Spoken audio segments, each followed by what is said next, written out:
Ngayon ko nga lang naisip videohan, ganito talaga pag umuwi si Dada, parang hindi nagkikita. Diyos ko, halos Wow! araw-araw ganito sila kalambing sa Dada nila pag uwi galing trabaho.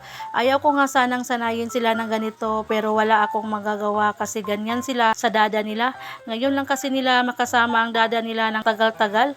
Magwa 1 year na rin si Dada nag-stay dito sa Pinas. Nako, paniguradong adjust na naman to pagbalik ni Dada sa abroad. Lalo pa naman to si Ella, hanap-hanapin talaga siya nito.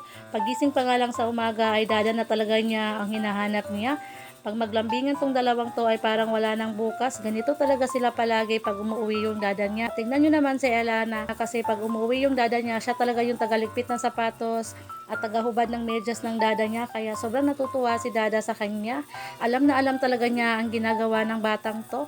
Kahit maliit pa siya ay alam na alam talaga niya ang trabaho niya pag uwi ng Dada niya. Kahit hindi mo na siya utusan, alam na niya ang gagawin niya.